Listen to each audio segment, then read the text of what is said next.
Friends मु सौम्य मोर ODP news channel को आपण मानकु स्वागत करुची।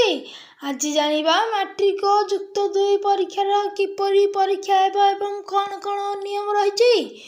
सावधान हेबा परीक्षा रे कॉपी कले 5 वर्ष जेल जिबे एवं 10 लाख टंका जरिमाना देबा पड़िबो।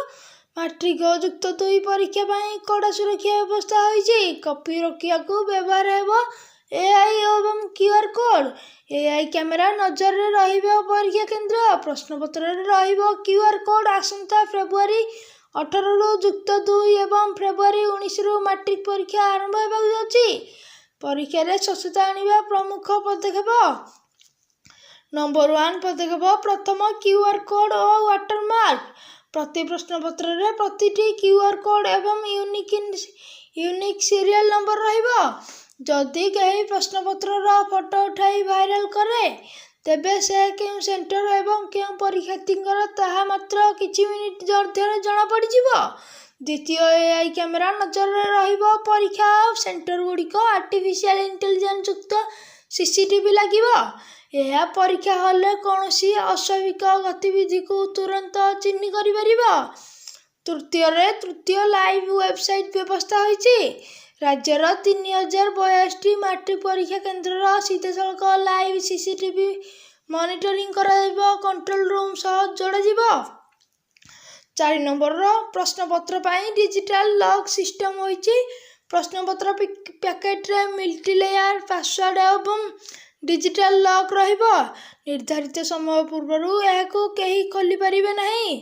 5 रे जीपीएस ट्रैकिंग व्यवस्था होईची। प्रश्नपत्र नहीं जो जाउतिबा गाड़ी गुड़िक जीपीएस लगा जिवो जहा द्वारा रास्ता रे गाड़ी केउठी रहिला ताहा रियल टाइम रे जना पड़ी जिवो।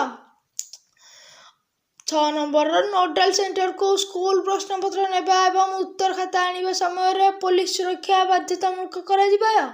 7 रे एक द्विस्तरित जांच व्यवस्था होईची। परीक्षा हॉल भीतर को जीवा पूर्वरु परीक्षार्थी को 2 थर जांच करा जिवो।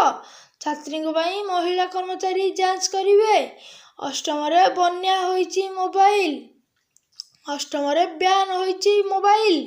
परीक्षार्थी समस्त परीक्षा रे दायित्व रे थिबा शिक्षक एवं कर्मचारी माने मध्य परीक्षा हॉल भीतर को मोबाइल बा स्मार्ट वॉच नहीं परिबे नहीं। 9 रे नुआ आईन अनुसार कठोर दंड व्यवस्था अछि। नुआ परीक्षा आईन 2024 अनुसार कॉपी करी दोषी प्रमाणित हेले 5 वर्ष जेल एवं 10 लाख टंका जरिमाना देबा पड़िबो। यह सब परीक्षार्थी को कैरियर रु बैन करा जाई पारे। 10 रे परीक्षार्थी लागी जारी होईची जे हेल्पलाइन नंबर।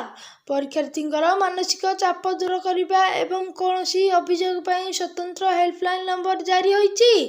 नोडल सेंटर प्रश्नपत्र रहुतबा स्ट्रॉक रूम रे 24 घंटा पुलिस मुतयन करिबो। फॉर्म पूरण ठारू आरंभ करी प्रैक्टिकल मार्क अपलोड देखे पर्यंत सब किछि ऑनलाइन जरिया हेबो जहा द्वारा हरफेर हेबार संभावना रहिबो नहीं। 19तम पदक्षेप हेउची ब्लू स्क्वाड एवं फ्लाइंग स्क्वाड व्यवस्था। परीक्षा केंद्र गुड़िक हठात जांच करिबा पई जिला स्तर रे विभिन्न फ्लाइंग स्क्वाड एवं गठन करा जायछि। 13 नंबर होउची परीक्षा केंद्र को परीक्षार्थी ने अति कम रे 30 रु 40 मिनिट पूर्व पहुंचवा को निर्देश दिया जायछि।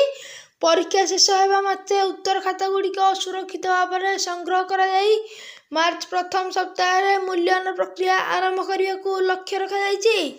एही भली भाव में लेटेस्ट न्यूज देखिबा को हेले आम ओटीपी न्यूज चैनल को सह जोड़ी रहंतु एवं सब्सक्राइब करी बेल आइकन दबाई दियंतु।